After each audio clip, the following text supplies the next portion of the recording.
Bonjour à tous. Je m'appelle Chris Doran. Je suis un spécialiste de vente technique pour ITM Instruments. Merci de nous rejoindre pour notre webinaire d'aujourd'hui présenté par ITM Université.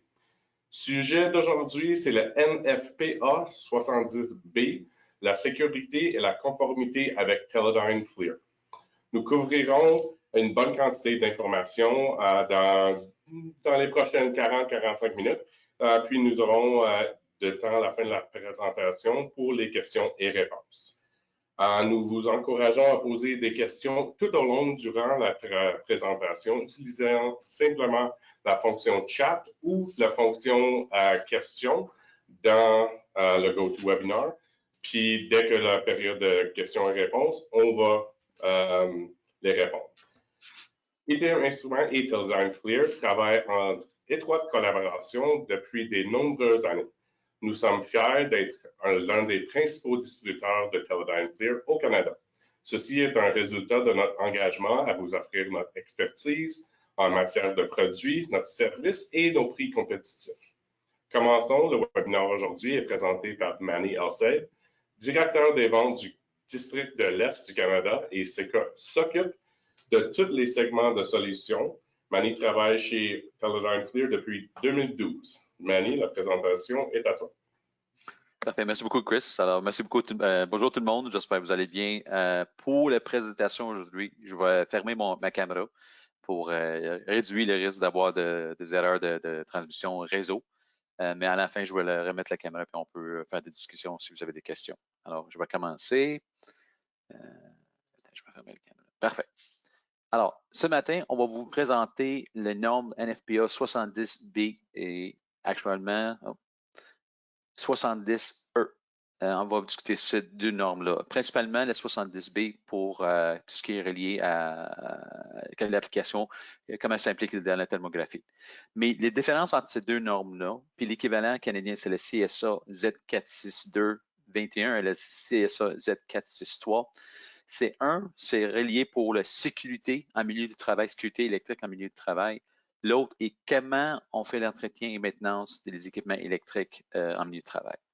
Après ça, on va faire un aperçu de la thermographie pour comprendre comment on a choisi les caméras thermiques et aussi discuter c'est quoi de nouveau dans le NFPA 70B 2023 comparé à les anciens normes. On va vous l'expliquer, je vais l'expliquer la valeur, l'avantage d'adapter cette norme-là et comment FLIR, on peut vous aider à ce genre de changement des normes maintenant. À la fin, on va avoir des questions. Alors. Première chose, le NFPA 70E, c'est qu'est-ce qui est relié pour la sécurité de travail ou la sécurité de l'électrique de travail. Il est basé sur 5 ou 6 standards. C'est les qualifications, évaluation, danger et les planifications de travail et finalement la fiabilité de vos réseaux électriques. Les qualifications, ils disent qu'une personne qualifiée doit former et connaître la construction et le fonctionnement de l'équipement et doit être formée de façon à pouvoir cerner et éviter les risques électriques. Maintenant, cette personne-là devrait être qualifiée pour faire les inspections de certains endroits, mais pas nécessairement devrait être expert dans tout. Alors, il est juste principalement dans l'électrique ou dans certains cas, certains équipements aussi. C'est ça que les NFPA disent. Pour l'évaluation, les NFPA indiquent qu'il faut créer un genre d'évaluation basée sur les probabilités et les gravités de risque. Alors, pour ces genres de dangers-là. Ça, c'est quel genre de danger? C'est l'étude des éclats des darks, l'étude des courts-circuits ou l'étude des coordinations. Ça, c'est les genres d'évaluation que les NFPA disent. Si vous allez avoir un système électrique, vous voulez créer un genre de système de sécurité, il faut déterminer les probabilités et les gravités de risque et quel genre de risque on peut avoir dans les endroits. Et aussi, pour les dangers et ces risques-là, les NFPA disent, OK, il faut comme mettre en liste de quel genre d'équipement on doit porter comme un EPI, les outils isolés, l'équipement de test, les barrières, les limites d'approche. Ça, c'est tout, vous devrez déterminer dans votre endroit pour dire, OK, c'est comme ça qu'on doit faire nos inspections électriques. Et finalement, c'est les planifications de travail. C'est vous documentez les tâches pour effectuer et cerner les dangers associés à ces tâches-là avant le début des travaux. Les listes des NFPA 70E disent qu'on va créer un plan de sécurité de travail et avoir tous les permis nécessaires des travaux électriques sous tension. Ça, c'est le principe de 70E. Maintenant, l'infrarouge. C'est quoi l'infrarouge? Je suis sûr qu'il y a beaucoup de monde qui se rappelle. Peut-être qu'ils ont déjà travaillé avec les caméras, peut-être qu'ils ont deux caméras ou peut-être qu'ils n'ont jamais vu de caméra thermique. Alors, dans l'image qu'on a ici, l'image à gauche, en haut à gauche, qu'est-ce qu'on voit présentement? Ça, c'est chaque pixel sur nos détecteurs thermiques, sur les caméras qu'on vend. Alors, l'énergie infrarouge dans les champs magnétiques, les ondes vont toucher le détecteur. Nous, on va appliquer une loi qu'on appelle ça la loi de Stefan Boltzmann, qui convertit l'énergie à une valeur de température. Et à ce moment-là, on va mettre des couleurs pour l'intensité de cette énergie-là, représentée par la température. Et finalement, on va générer une image pour avoir une image thermique, comme on voit ici. Ça veut dire quoi? Ça veut dire que versus l'image visible qu'on voit à gauche, l'image thermique, on n'est pas affecté par la lumière. Alors, qu'est-ce qu'on voit ici? C'est les températures dégagées par les matériaux de surface. Dans l'univers, tout ce qui est en haut de 0 Kelvin, on va avoir de l'énergie infrarouge. Alors, dans le cas ici de Tank, on voit que les rues sont chauds, il y a des soleils, des effets. Alors, c'est ça qu'on voit. On n'est pas affecté par la lumière. Alors, l'avantage des caméras thermiques, c'est la lumière visible, le soleil n'affecte pas directement. Oui, ça va affecter point de vue de, on appelle ça load loading, qui va absorber certaines énergies, mais point de vue de réflexion de quoi, ça n'est pas affecté dans l'infrarouge. Okay? Alors, pourquoi on a besoin de mesurer les températures? Première chose, vraiment, c'est pour éviter les incendies. Maintenant, ça, c'est une situation grave, mais en principe, c'est nous aider à faire une détermination de qu'est-ce qu'il peut y avoir, des accidents, des défaillances électriques qu'il peut y avoir avec nos équipements. Alors, vraiment cerner le problème, accroître la sécurité.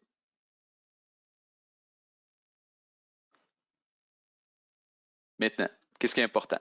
La résolution, c'est très important pour les caméras thermiques. Pourquoi? Si on a un plus petit nombre de pixels, ça traduit généralement à une image de qualité moindre. Alors, on va avoir une image floue. Si on garde les deux caméras, ça, c'est des modèles de caméras de basse résolution, mais celui-là de droite a plus de pixels versus celui-là de gauche. Alors, c'est pour ça que l'image de la caméra gauche, l'image est floue. On ne voit pas le détail versus celui-là à droite, on voit plus de détails. Pourquoi c'est important? Si on regarde ici, une série des bandes de moteurs et des fusils épicés. Okay? Avec une caméra de certaines résolutions, basse résolution, on va dire, présentement, ils disent le moyen de fuse est à peu près 26 degrés Celsius.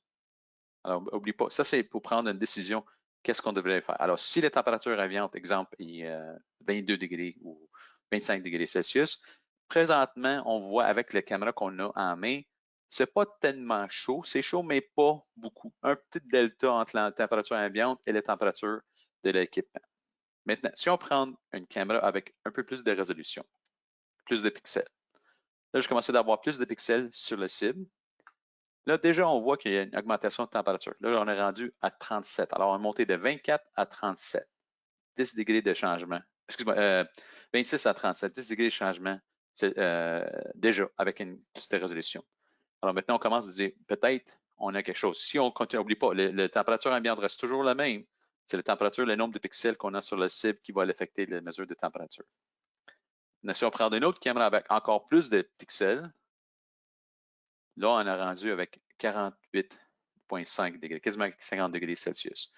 Maintenant, la décision qu'on va prendre, basée sur les conditions, si la température ambiante est la même, disant c'est 22 à 25, le delta, maintenant, est beaucoup plus grave. Ça, c'est une situation beaucoup plus sévère versus les caméras avec basse résolution. Alors, notre décision est beaucoup plus critique.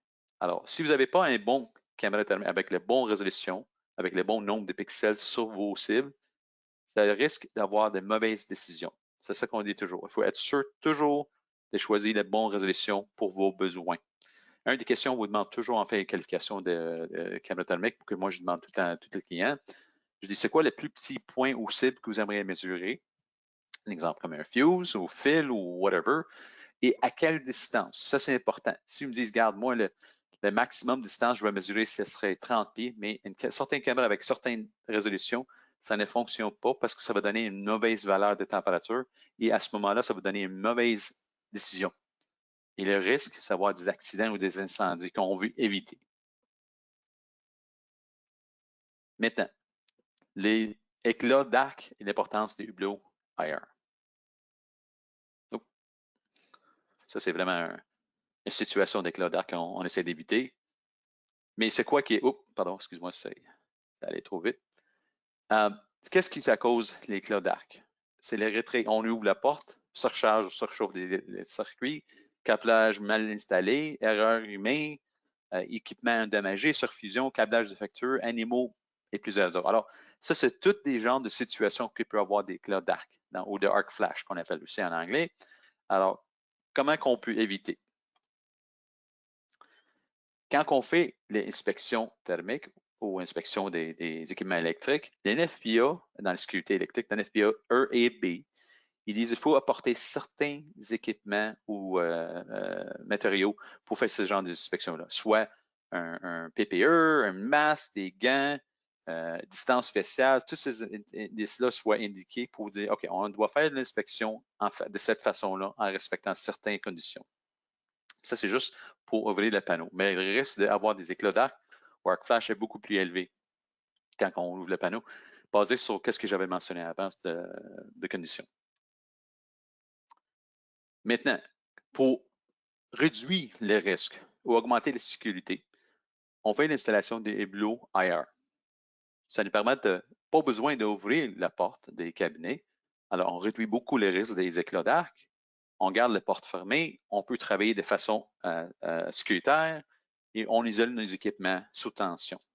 Alors, le risque est beaucoup plus réduit d'avoir des éclats d'arc versus le risque quand la porte est ouverte. En plus, si on fait des calculs, des analyses des coûts, on va prendre un exemple, une usine de papier qui ont 150 équipements ou appareils électriques qui doivent être inspectés à une base annuelle. Okay? L'inspection par l'infrarouge et l'ultrason sont extrêmement réalisées sous tension. Alors, comme toujours, ça, c'est une question que je vois beaucoup des clients. Est-ce que l'équipement devrait être sous tension? Puis je dis tout le temps, principalement oui, parce que comment vous allez vérifier s'il y a un défaut, si les équipements sont fermés ou off ou pas, vous n'êtes pas en mode peak de vos productions. Alors, il faut être sur tension tout le temps, mais conforme avec les normes NFPA 70E et B ou les normes CSA. L'inspection est effectuée par 2 électriciens de l'usine nécessaires pour le retrait de panneaux et un ingénieur contractuel maintenance basé sur la fiabilité, le RCM, on appelle ça. Alors, on a 3 personnes pour faire ce genre d'inspection annuelle présentement à cause qu'il doit ouvrir les cabinets pour faire l'inspection. Alors, si on fait le calcul total du nombre des heures pour faire l'inspection, c'est à peu près 150 heures autour de 3 semaines. Ça, c'est standard. Alors, si on fait un calcul, pour mettre les équipements IP par l'ingénieur, à peu près une demi-heure par personne, total 21 heures. Si on fait ça 21 jours, 2 revêtements par jour sur le nombre des jours qu'on va faire l'inspection, les 3 semaines. Si on prend les 2 techniciens, même principe, pour mettre les équipements IP, ça peut prendre jusqu'à 30 minutes chaque personne. C'est à peu près 42 heures. Alors, un total de 63 heures pour les 3 personnes, juste pour habiller et déshabiller.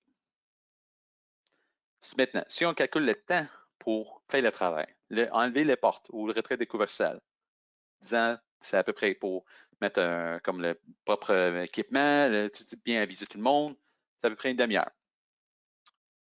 Inspection, maintenance basée sur la fiabilité, disant 0.1 heure par personne. Remise de place, remettre la porte, c'est à peu près une autre demi-heure. Attente de l'ingénieur de le rapport, à peu près 1 heure. Temps de l'électricien, c'est rendu 30 heures. Heures par personne pour l'inspection du site à l'usine papier, 480 heures. Total des heures par personne pour l'inspection du site à l'usine papier, on calcule total, ça revient à 558 heures total. Ça, c'est estimé, mais c'est principalement qu'est-ce qu'on a avec cette usine de papier. Ça, c'est sans installation des hublots IR. Maintenant, si on fait l'installer des hublots IR, comment ça peut changer ou comment ça peut affecter l'efficacité de nos inspections?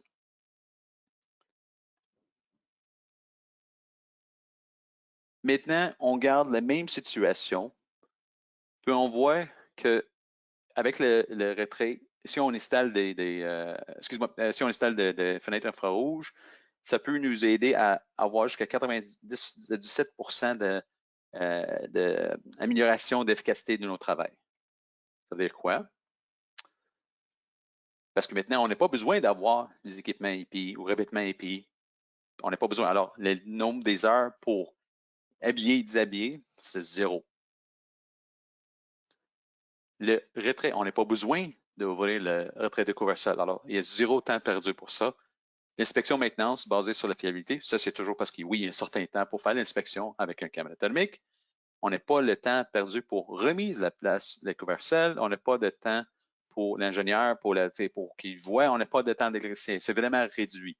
Alors, on fait le calcul total de 30 heures versus 558 heures. C'est énormément d'efficacité maintenant, juste par installer des hublots IR sur nos cabinets électriques.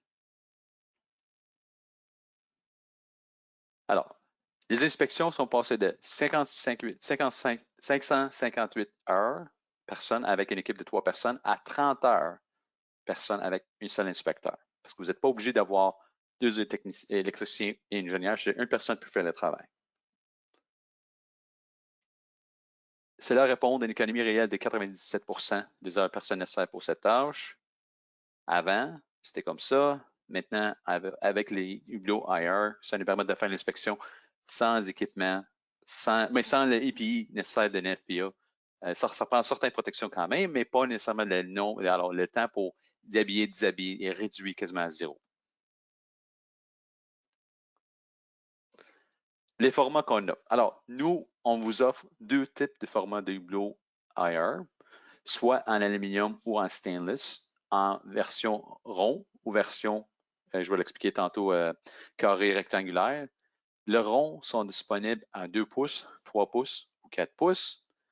Et l'installation, c'est vraiment simple. On fait un knockout standard de cette grandeur-là et on fait juste installer. Il y a un tarot en arrière de chaque fenêtre. On divise et visse. L'installation, le temps d'installation peut prendre, je l'ai en bas de 10 minutes pour installer un hublot IR de rond. C'est vraiment facile. Vous n'êtes pas obligé d'enlever le couvre-sol pour installation. C'est beaucoup plus simple. On peut installer plusieurs. Le principe, c'est toujours d'avoir un point de référence basé sur la NFPA. Je vais vous l'expliquer ça dans la NFPA 70B. Mais on essaie d'avoir où est-ce qu'on devrait installer si on met 2 points de référence ou plus, si c'est possible. Alors, soit on met 2 fenêtres ou plus pour avoir plusieurs points possibles dans chaque cabinet électrique. Sinon, on a l'option de fenêtres avec plus grand format, dans 6 pouces, 12 pouces ou 24 pouces, en stainless ou aluminium aussi. Ces genres de fenêtres-là sont résistants à tout genre de produits chimiques. Ils donnent une plus grande zone de transmission, air d'évaporation durable. Alors, ils donnent beaucoup plus d'air de vision. Grille d'enforcement conforme les normes EPI 2X. Alors, c'est vraiment résistant à tout genre de situations. Résistant à l'épreuve des acides, les alcalines, les UV, l'humidité, vibrations et ensuite. L'installation, il faut l'enlever le couvre-sol pour l'installation, c'est vraiment coupé un trou. Alors, ça prend un peu plus de temps pour l'installer, mais ça donne une plus grande vision, des champs de vision pour voir dans les cabinets. Et vous avez une garantie limitée à vie. Alors, c'est plus, puis on vous donne toutes les certifications nécessaires pour ce genre de fenêtre-là aussi. Okay. Maintenant, les normes NFPA 70B 2023. L'objectif de cette norme est de pouvoir la protection pratique des personnes, des biens et processus contre les risques associés à la défaillance, à la panne ou mauvais fonctionnement et un moyen d'établir une condition d'entretien de l'équipement et des systèmes électriques pour la sécurité et la fiabilité. Alors, l'idée de 70E, c'est qu'il faut établir un système de sécurité pour vos inspections électriques. 70B, c'est comment vous allez faire l'entretien et l'inspection des équipements, en quelle méthode et quelle technologie. Qu'est-ce qui a changé? Principale conclusion. Anciennement, la thermographie était recommandée, pas obligatoire dans le NFPA 70B. Maintenant, la version 2023 s'est rendue obligation. Alors, il faut vraiment faire une thermographie pour les équipements électriques. Les exigences fondées sur les conditions. Alors, situation qui est arrivée dans le passé, les procédures, et il faut vraiment établir des procédures détaillées pour catégoriser les équipements, les actifs. Personne. Coordonnateur, un programme. Alors, ça prend quelqu'un pour coordonner à l'interne des compagnies qui va être responsable pour établir le programme d'entretien. Cette personne-là devrait avoir une qualification pour les charges et les tests et aussi spécialiste. Il devrait avoir quelqu'un qui est qualifié pour la thermographie. Ça, c'est exigé maintenant. Vous faites une obligation par la NFPA versus avant, c'était une recommandation. Et finalement, ils disent qu'il faut avoir de documentation.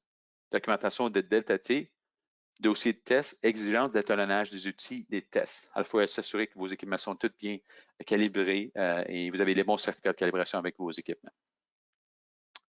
Incendie sur la procédure. Le principal changement au sein des normes NFPA 70B. Procédure. Imagerie thermique. Alors, comme j'ai expliqué, c'est rendu obligation. La thermographie infrarouge doit être utilisée au besoin pour la vérification des différences de température des aliments suivants. Composants électriques similaires soumis des charges similaires. Comparaison entre la température entre les composants électriques et l'air ambiante. Évaluation fondée sur les conditions réalisées et suivies de fil de temps. État physique de l'équipement électrique. Il faut évaluer l'état actuel de l'équipement, inclus le programme d'entretien électrique conforme aux parties 9.3.1.1 et 9.3.1.3. Procédure de test détaillée pour tout équipement nécessite un entretien. Lorsque les recommandations des fabricants ne sont pas fournies ou disponibles et qu'aucune défaillance, une panne ou un dysfonctionnement de l'équipement présenter un risque inacceptable pour les personnels ou l'environnement, l'entretien de l'équipement doit être effectué des intervalles respectant les indications au tableau 9.2.2. Alors, ça, c'est la procédure pour comment on doit suivre les NFPA 70B. Les CSA, ils ont dit qu'ils suivent les mêmes normes que l'NFPA. Pour le personnel, ils doivent avoir un coordonnateur de programme d'entretien électrique. Ça veut dire quoi? Le coordonnateur de programme d'entretien électrique, un coordonnateur de programme doit être désigné. Alors, quelqu'un doit être responsable. L'équipement et le système électrique doivent être évalués afin que l'on puisse déterminer l'entendu et les fréquences appropriées d'entretien. Ça, c'est pour chaque usine, chaque compagnie, c'est leur décision. C'est-tu annuel, une fois par mois, à chaque 3 mois, 2 fois par année? C'est vous qui devrez déterminer ce genre de fréquences. Le personnel doit être qualifié pour mener les procédures, le test et l'équipement particulier testé. Alors, il faut avoir une formation des matériels d'entretien électrique. Une personne qualifiée chargée de l'entretien électrique doit être formée relativement aux tâches d'entretien, aux méthodes de test et l'équipement de test, l'utilisation des EPI, on a discuté, et dangers associés à l'équipement, au système électrique, faisant l'objet d'un entretien. Le personnel doit être qualifié pour faire fonctionner l'équipement, tests utilisés pour type de tests effectués. Le personnel effectuant les tests doit être qualifié pour faire le fonctionnement de l'équipement, tests utilisés pour le type de tests à effectuer. Alors, la personne, il devrait être qualifié et aussi formé et qualifié pour faire fonctionner les équipements en même temps. Et finalement, pour moi, je dis tout le temps, c'est l'autre moitié de l'histoire. On a les équipements, on a les caméras, mais on a aussi les documentations, le rapport. Les exigences d'LTT pour tous les tests thermiques. Alors, la thermographie infrarouge doit être utilisée au besoin pour la vérification des différences de température des aliments suivants. Les composants électriques similaires soumis à des charges similaires. Comparaison entre les températures entre composants électriques et l'air ambiant. Alors, ça, c'est les deux façons qu'on fait les delta T. Soit deux composants similaires ou soit un delta T entre la température ambiante et l'équipement. Tenu à jour les dossiers de tests, y compris les résultats tels que trouvés et tels que laissés. Les dossiers de tests devraient continuer le minimum des renseignements suivants. Indication des résultats de tests tels que trouvés, tels que laissés, le cas échéant. L'étalonnage de l'équipement de test doit être traçable selon les normes nationales reconnues. L'équipement de test qui fournit des mesures doit être étalonné. L'étalonnage de l'équipement de test doit être traçable selon les normes nationales reconnues. Les normes de National Institute of Standards and Technology en sont l'exemple des États-Unis. Maintenant, FLIR, quand vous allez recevoir nos caméras ou nos équipements, il y a déjà des calibrations effectuées, mais si jamais vous voulez avoir quelque chose de reconnu ou traçable, on vous offre l'option de NIST. On appelle ça NIST Certification aussi. Juste indiquer le représentant d'ATM que vous aimeriez avoir les équipements, les certifications NIST pour les caméras ou les équipements de FLIR, puis on va vous rajouter des certifications. Ça, c'est traçable et reconnu avec le NIST Institute. Alors, c'est quelque chose de vraiment intéressant pour les équipements. Maintenant, les valeurs, l'avantage d'adoption des normes NFPA 70B 2023. Première chose, engagement en matière de sécurité et bon état. Vous allez voir, puis commencer déjà, il y a beaucoup de compagnies d'assurance qui maintenant exigent d'avoir un programme d'entretien, thermographie et peut-être ultrason et d'autres manières aussi. Alors, mettez la sécurité au cœur de vos programmes électriques. C'est vraiment pour être sûr que qu'est-ce que vous avez comme système électrique, vous avez une sécurité. Il n'y a pas de risque des accidents. C'est ça que les compagnies d'assurance veulent savoir. Elles disent, est-ce que vous êtes à risque et quel niveau de risque? Mais si vous montrez que vous suivez cette norme-là, le NFPA 70B, déjà, vous avez mis en place plus sécuritaire parce que vous avez un programme d'entretien sécuritaire. Alors, approche de programmatique en matière d'entretien de l'équipement électrique avec des normes facilement définies et appliquées. C'est ça qui permet le NFPA, c'est définir vraiment comment on va faire sécuriser nos endroits électriques et de quelle façon qu'on va faire les inspections. En même temps, en faisant ce genre de suivi-là, ça nous permet de faire amélioration et de la fiabilité des actifs. Alors, les risques, parce qu'on fait un programme d'entretien régulier, maintenance régulier, le risque de défaillance ou de défaut ou un accident ou incendie est quasiment réduit.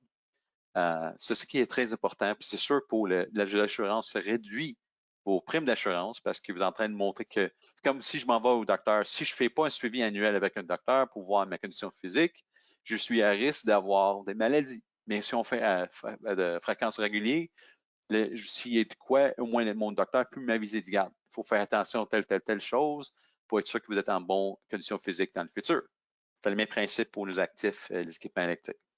Et conforme les exigences des principales agences de régulation et des polices d'assurance. Maintenant, comment que nous, on peut vous aider? Comme je l'expliquais tantôt, les bons caméras, les bons logiciels, les bonnes formations garantissent la conformité des exigences de la norme NFPA 70B.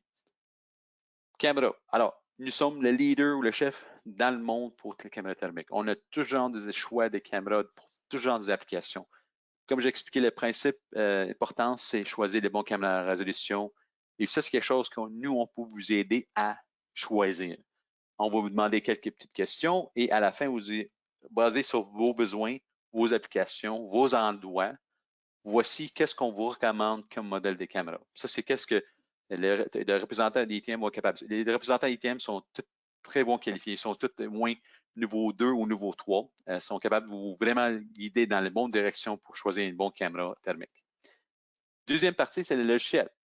Alors, nous, avec le logiciel de rapport, on a un logiciel qui s'appelle Thermal Studio, mais on a aussi une partie qui s'appelle Route. Alors, on est capable de mettre de route de travail, une façon de créer un tableau de travail pour loader dans nos caméras thermiques et un technicien peut suivre en direction tous les différents endroits qu'il doit inspecter. En plus, maintenant, avec une nouvelle mise à jour qu'on a faite récemment, on est capable d'avoir une image de référence dans nos caméras. Alors, si vous imaginez, j'ai la liste de routes de travail qui est loadée de mon logiciel dans la caméra. Là, le technicien va partir la route de travail. Il va avoir l'image de référence pour chaque endroit. Un exemple, si on inspecte un moteur, je vais être capable d'indiquer le moteur est tel building, telle place, telle condition. Je garde de côté nord, sud, est, ouest, whatever. Et pour chaque point d'inspection, je peux loader une image de référence pour me donner un indice, qu'est-ce qui peut avoir de différence. Alors, en même temps, je peux loader tous les commentaires, les émissivités, la palette, les outils de mesure dans cette image-là et je peux l'appliquer dans la caméra. Alors, le technicien n'a pas besoin de garder des notes sur des papiers. Il va tout avoir directement sur la caméra. Maintenant, il s'en va à l'autre prochain point. Il va être capable de faire les mêmes choses. Il va avoir une autre image de référence. Il va être capable de comparer avec l'image de référence originale versus ce qu'il voit présentement. Il indique en note, s'il prend une photo et il dit, regarde, voici qu'est-ce que je vois comme différence. C'est-tu critique, c'est-tu Il faut que je garde dans 3 mois, il faut que j'avise quelqu'un, il faut que j'appelle un spécialiste. Il peut tout indiquer ça dans mon... Et toute cette info-là peut être ramenée de la caméra dans mon l'échelle de rapport, télécharger cette info-là et faire mon rapport. Alors, j'explique encore. On est capable de créer un rapport, on est capable de faire une route de travail. La route, c'est une indication de qu'est-ce que je devrais inspecter, comment, où et toutes ces infos-là. Au lieu d'avoir pas de papier, une tablette ou whatever avec vous, juste pour voir qu'est-ce qu'on devrait faire, on peut tout programmer ça dans notre logiciel, télécharger ça dans nos caméras, avoir l'info des références, images, notes, toutes ces infos-là, faire mon inspection, prendre des photos, mettre des notes, mettre toutes les conditions et ramener ça dans notre logiciel pour faire un rapport. Je ne suis pas obligé de porter une page de papier, enregistrer des messages vocaux sur nos cellulaires, prendre des fichiers Excel avec déjà téléchargé. Ça, c'est tout fait dans la caméra et ramené dans le logiciel. En plus, on a des options pour avoir ça c'est dépendamment des endroits, des façons de faire ça aussi sur le cloud. Alors, les personnes peuvent prendre des photos et avoir toute l'info téléchargée sur le cloud. Et les personnes qui sont devant son ordinateur peuvent le voir tout de suite. Dès que les infos sont téléchargées sur le cloud, dans leur PC, dans leurs ordinateurs, les infos qui est fait enregistrer. Alors, quelqu'un qui est sur un chantier quelque part loin, s'il y a un accès cellulaire, il va être capable de télécharger toute l'info directement au cloud. Les personnes à bureau à Montréal, exemple, vont être capable de voir directement, instantanément, quasiment quelques secondes après, les infos, des rapports, les commentaires, les conditions, les photos, toutes ces infos, il va tout télécharger au cloud et être capable de télécharger à son PC l'info et faire le rapport. Finalement, c'est la formation. Ça, c'est quelque chose qui est très important. C'est bon d'avoir les bons équipements, les bons logiciels, mais si vous n'êtes pas bien formé, ou si vous n'avez pas la bonne formation d'accréditation pour faire la thermographie, vous allez avoir des risques, avoir des accidents, parce qu'il y a une mauvaise inspection, qu'on appelle ça. Par l'exigence de NFPA 70B, ils disent que oui, quelqu'un qui va faire, comme j'ai expliqué tantôt, il faut que ce soit quelqu'un qui est qualifié. Ça veut dire quelqu'un qui suit des formations, quelqu'un qui connaît les technologies et comprendre les limites des technologies. Nous, on a une division qui s'appelle Infrared Training Center ou ITC, vous offre la formation en suivant les normes des ASNT, niveau 1, niveau 2 et niveau 3. Le minimum pour comprendre la thermographie, c'est vraiment à suivre le niveau 1. Alors maintenant, quelqu'un de niveau 1 et la compagnie d'assurance, si quelqu'un est juste formé niveau 1 et fait inspection et rapport, ils vont dire, excuse-moi, vous n'êtes pas assez formé. Vous êtes juste introduit la technologie et la thermographie, mais vous n'êtes pas qualifié pour faire des rapports. Pour vraiment faire un rapport reconnu par la NFPA et la compagnie d'assurance, il faut suivre le niveau 2. C'est ce qui est tout le temps respecté. C'est pour ça que beaucoup de monde maintenant, ils demandent le niveau 2. Puis nous, on vous offre le niveau 1 et le niveau 2 en français à Montréal, soit en ligne ou en personne à différents endroits. Les cours, c'est un cours de 32 heures en classe. Les manuels, les matériaux, ça va être tout en français. Le formateur, il parle français. L'examen, ça va être en français. Et c'est comme j'explique, 32 heures, c'est en classe. Alors, il faut être vraiment présent pour assister pour toutes les 32 heures. Faites l'examen. Après ça, vous allez avoir un certificat qui est bon pour 4 ans. Après 4 ans, vous pouvez être recertifié soit en refaire l'examen, soit vous montez les niveaux. Alors, si vous avez fait votre niveau 1, vous pouvez aller à votre niveau 2, ou soit suivre le niveau 1 encore, ou assister. Nous autres, on vous fait des conférences de temps en temps. Si vous assistez ou même présentez vos applications, vous allez recevoir des crédits pour refaire la certification. Vous n'êtes pas obligé de refaire l'examen et tout ça. J'ai juste montré que vous avez suivi, vous n'avez pas juste fait le certificat et rien fait après. Alors, c'est une façon de vous donner une façon sans besoin de refaire l'examen. Mais on a des options. Ça, c'est quelque chose à nous appeler, puis on va vous guider dans quelle direction pour refaire la certification. Alors, si je fais un résumé de ces trois-là, c'est important d'avoir le bon système et le bon caméra. La résolution, c'est très important, spécialement dans les équipements électriques, parce que ça impacte nos décisions, comme j'ai expliqué au début. Si vous avez la mauvaise résolution, vous allez avoir une mauvaise décision. Qui, dans le cas des équipements électriques, c'est risque d'avoir des incendies ou des accidents. Les accidents peuvent laisser quelqu'un être blessé ou même plus grave. Mais il faut avoir le bon logiciel. C'est le fun d'avoir un bon caméra thermique pour capter les images et voir ça, Mais si vous n'êtes pas capable d'avoir un bon logiciel d'analyse ou faire un rapport ou faire de route de travail, ça ne donne rien. Parce que c'est moi, comme vous avez un parti, mais vous n'avez pas l'autre. C'est comme bâtir une maison avec un marteau, mais pas de clous. C'est quasiment, on n'est pas complet. Il faut avoir les deux pour faire bien bonne construction. Alors, même chose pour l'inspection thermique. Les caméras thermiques, c'est une portion et le logiciel, c'est l'autre portion. Mais en tout, il faut vraiment suivre la formation de FLIR ou l'Infrared Training Center comme il faut et assurer que vous avez le certificat à date bien renouvelé parce que c'est ce que vous allez voir, l'assurance va vous demander avec le temps que oui, vous devrez être formé et bien respecter les normes NFPA 70B ou les normes CSA. OK? Alors, ça, c'est les conclusions pour ma présentation. Chris, je suis prête pour questions. I'm ready for questions.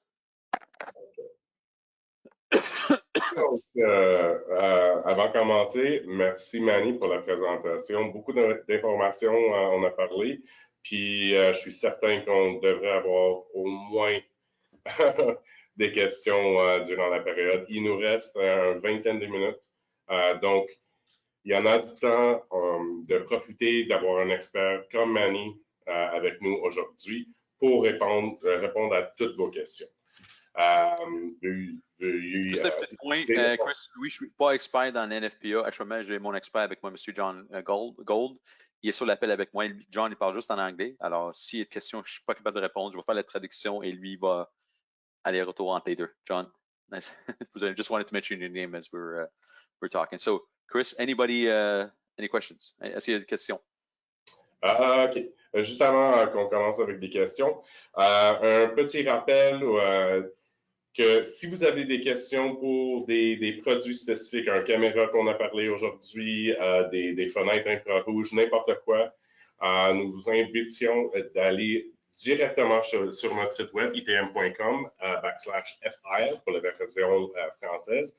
Vous pouvez trouver notre liste de produits, les prix, disponibilité, puis vous pouvez trouver nos coordonnées pour connecter avec un de nos experts, répondre à toutes vos questions. Cependant, les prix, produits, caméras d'utiliser pour l'application, n'importe quoi. Donc, pour les questions encore, on utilise la fonction chat ou la fonction question. OK, première question. On parlait tantôt des fenêtres infrarouges. Est-ce qu'il y en a quand on utilise un caméra, est-ce qu'on devrait utiliser une caméra spécifique ou un lancer spécifique quand on utilise un fenêtre infrarouge? Alors, pour les caméras, ça, c'est quelque chose qu'on va déterminer avec les équipements. En qualification, on vous dit, OK, quel genre c'est quoi le plus petit point des cibles qu'on a besoin de mesurer? C'est un fil, c'est un fuse, c'est un breaker? C'est une question qu'on va demander pour déterminer la résolution. Après, on a certains modèles de caméras qu'on peut avoir différents lentilles. Puis, qu'est-ce qu'on recommande souvent, et c'est tout le temps, c'est avoir le plus grand angle possible qui est raisonnable. Je ne dis pas avoir un fisheye de 180 degrés, je parle plus comme un 45 ou 42 degrés.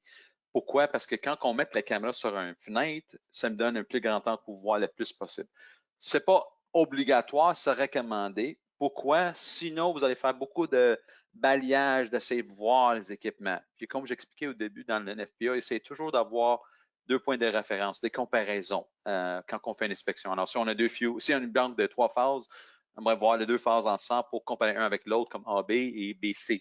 Alors, avec une lentille de grand angle, ça permet de voir peut-être les 2 ou 3. Avec une lentille standard, peut-être je vais voir juste un. Alors, puis je fais beaucoup plus de balayage pour voir les équipements. Alors, 42 degrés ou 45, qu'est-ce que vous recommandez? Parfait, OK. Un autre rappel, si vous avez des questions, simplement utiliser la fonction chat ou la fonction question. Puis, il nous reste, comme j'ai dit, au moins 15 à 18 minutes pour vous répondre.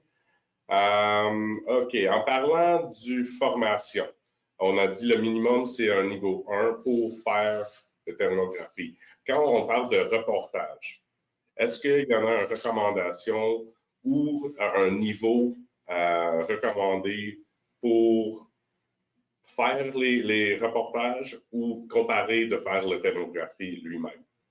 Oui, alors les assurances, puis qu'est-ce qui est même indiqué par le ASNT et dans nos certifications, Niveau 1, c'est introduction à la thermographie. C'est connaître la limite. Quel genre d'erreurs qu'on peut faire avec la thermographie. Oui, on va voir le logiciel pour faire des rapports, mais ce n'est pas officiellement le niveau pour créer des rapports. Les compagnies d'assurance vont vous demander, je ne dis pas partout, mais généralement, les compagnies industrielles d'assurance, ils vont vous demander d'exiger un niveau 2 pour faire des rapports. C'est ça qui, dans le SNT, c'est ça qu'est-ce qui est indiqué. Alors, si vous avez quelqu'un qui est formé, comme j'expliquais dans la norme NFPA 70E, il faut avoir quelqu'un qui est qualifié de faire l'inspection thermique. Il faut avoir les bonnes certifications.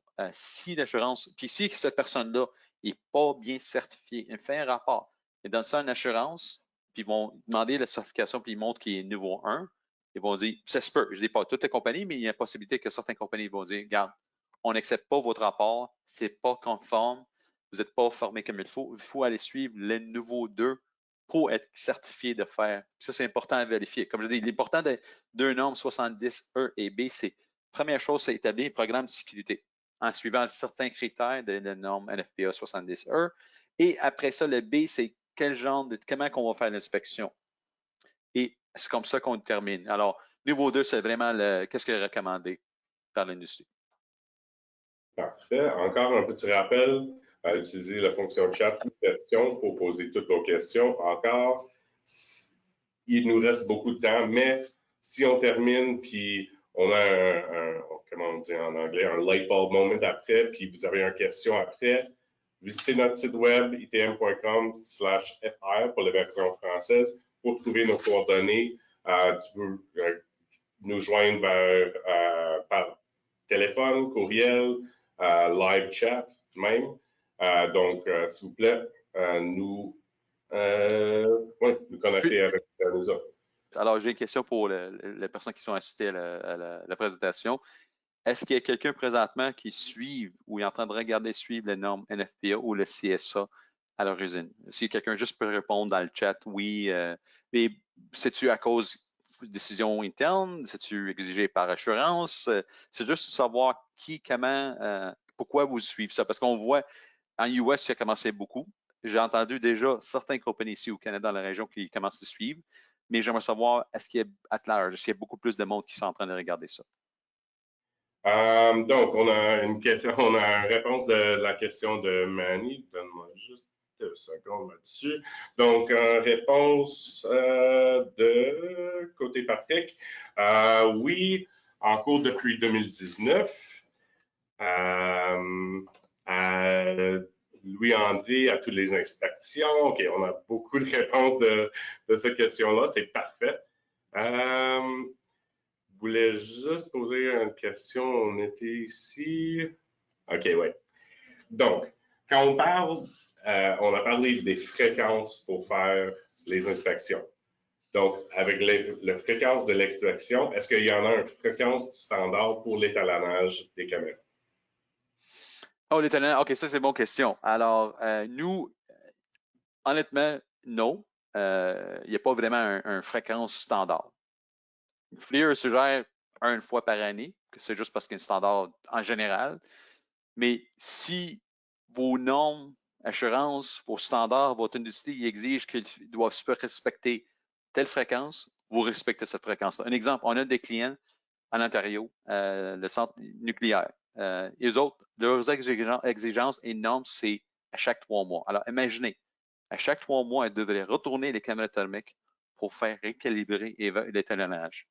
C'est pas nous, c'est leurs normes, leurs standards. À chaque 3 mois, on reçoit un kit des caméras, le même kit qu'on a reçu avant pour faire. Parce que ça, c'est leur industrie. C'est comme ça qu'ils doivent. Toutes les équipements, tout ce qui est des mesures, soit température, voltage, ampérage, whatever qui est relié aux mesures de quoi, de quelque chose, devrait respecter cette fréquence-là. Alors, les caméras devraient respecter les mêmes normes. Mais est-ce qu'il y a un standard? Pas vraiment. OK, parfait. Un rappel, utilisez la fonction question ou chat pour poser vos questions.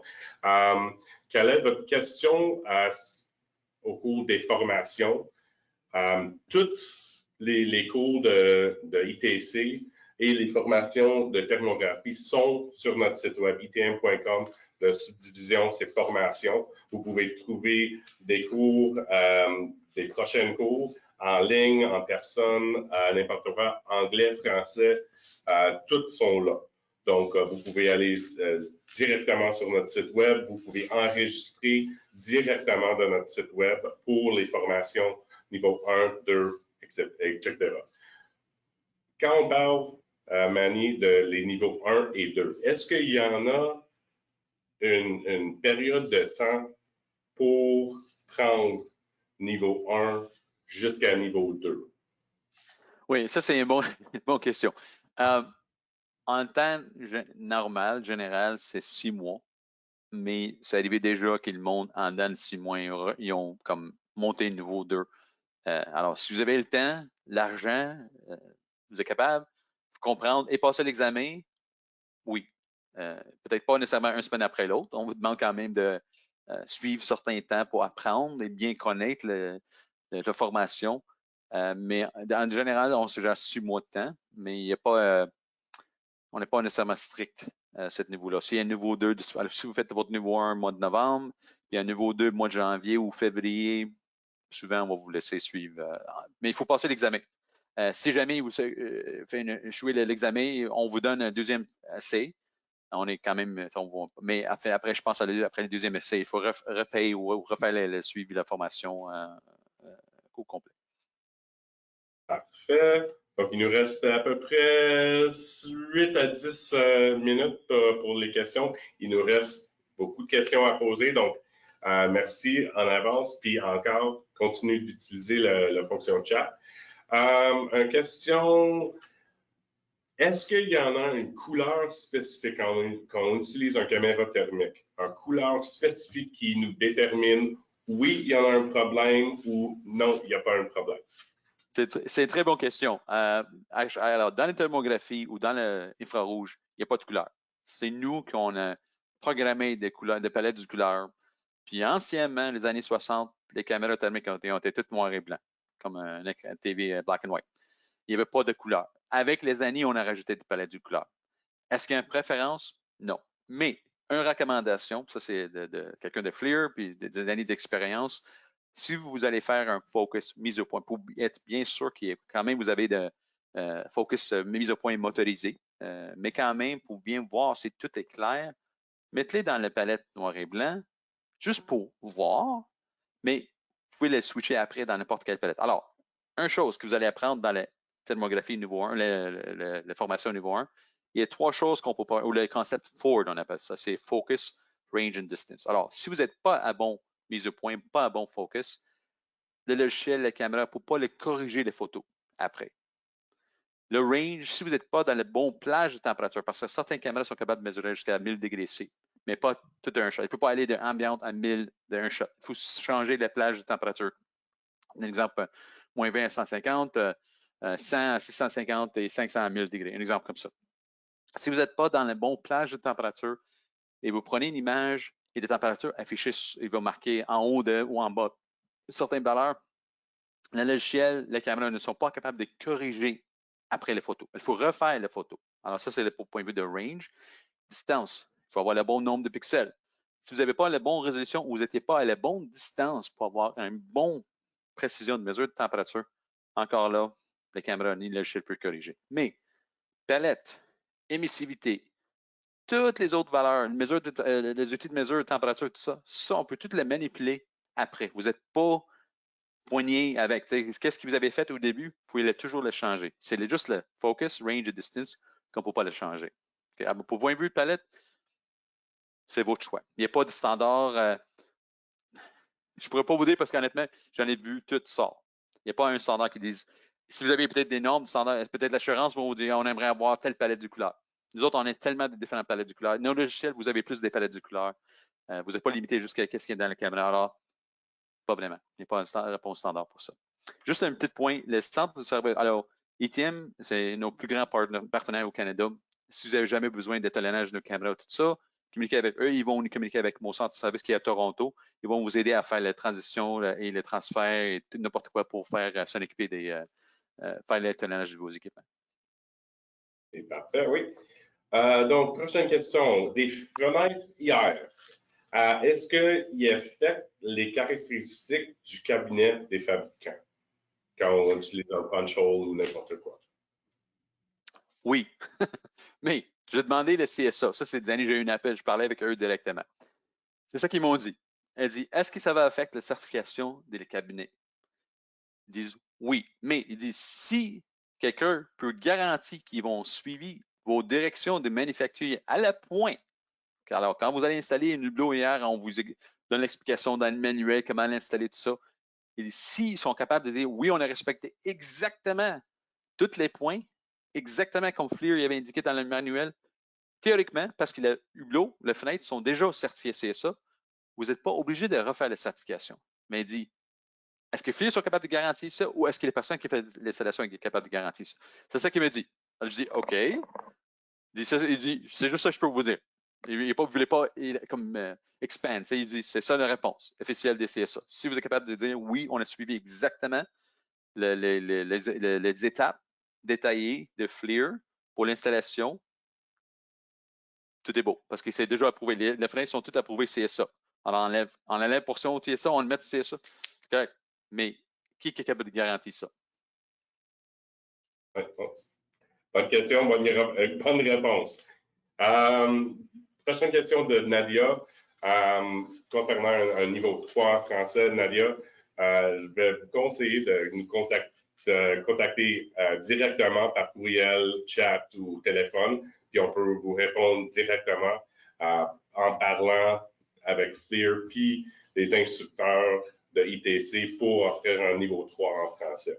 On est chanceux d'avoir un de nos représentants de vente externe, Claude, qui est déjà un niveau 3 avec une trentaine d'années d'expérience dans la thermographie. Puis, je ne sais pas s'il a pris en anglais ou en français, mais je pense Je sais que nous, présentement, on n'a pas le niveau 3 en français. J'explique pourquoi. C'est juste parce qu'on n'avait pas assez de monde qui s'est intéressé. Mais là, cette année, et même la fin de l'année passée, j'ai commencé d'avoir beaucoup plus de demandes d'avoir le niveau 3 en français.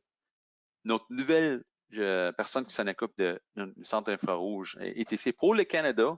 C'est un gars de Montréal. Actuellement, il reste de Trois-Rivières. Il reste à Toronto, mais c'est un gars de Trois-Rivières. Il parle français. Alors, je vais le parler avec lui. Il dit, regarde, on devrait commencer à garder. Les seules affaires, parce que les manuels, les matériaux ne sont pas traduits encore. Dans le temps, ça coûte cher, comme vous savez, c'est pas donné.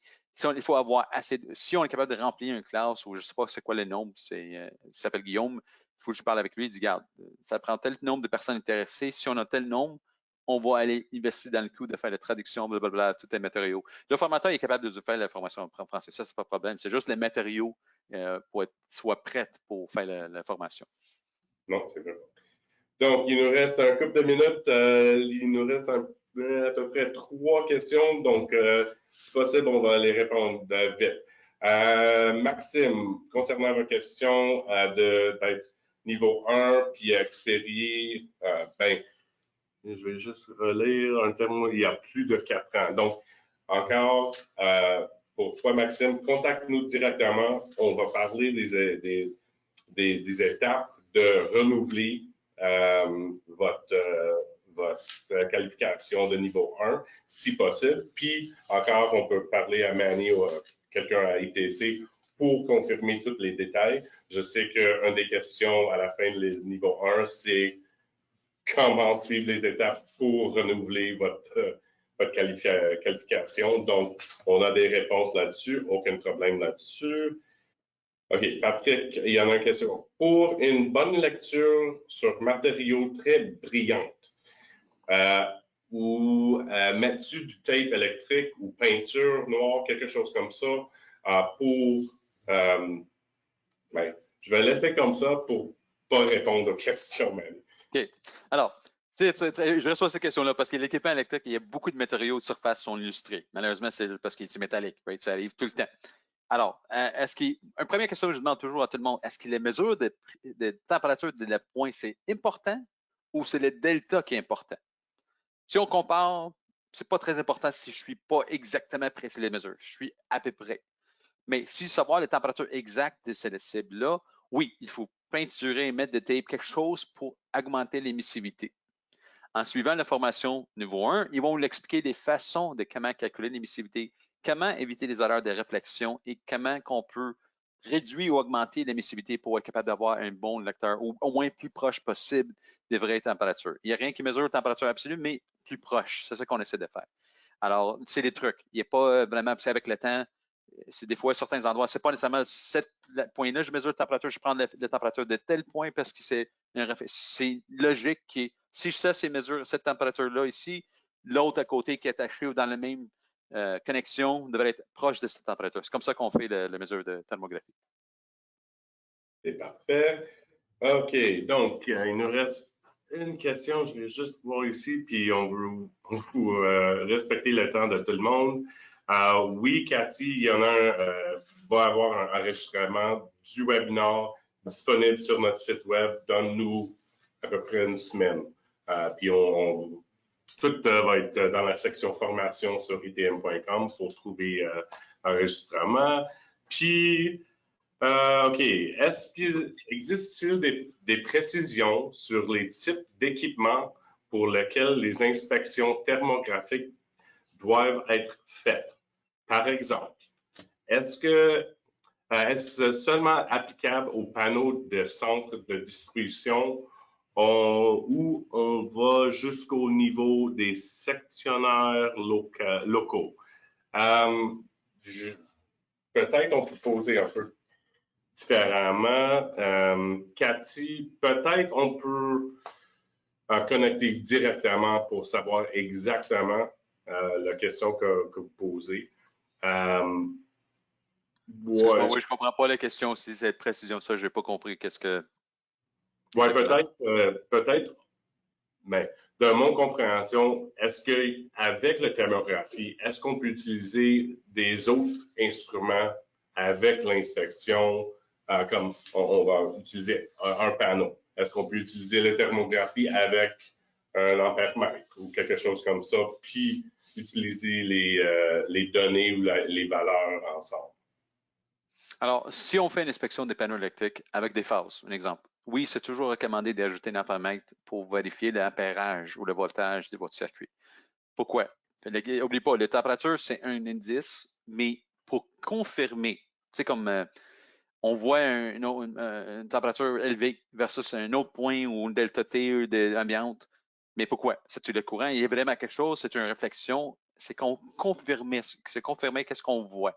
Si on est capable, on n'est pas dans toutes les sections ou toutes les options seraient possibles de faire l'ampèremètre, mais dans le cas des cabinets électriques, si on a des ampérages, voltages qu'on peut mesurer, on recommande toujours de, oui, avoir ces instruments-là. FLIR, on a une gamme de produits, puis en plus, ils communiquent sans fil avec nos caméras. Alors, les valeurs affichées dans vos écrans d'ampèremètre vont être affichées dans vos images et capturées dans vos rapports en plus. Alors, vous n'êtes pas obligé de créer de rien, c'est tout capturé directement. Oui, non, parfait.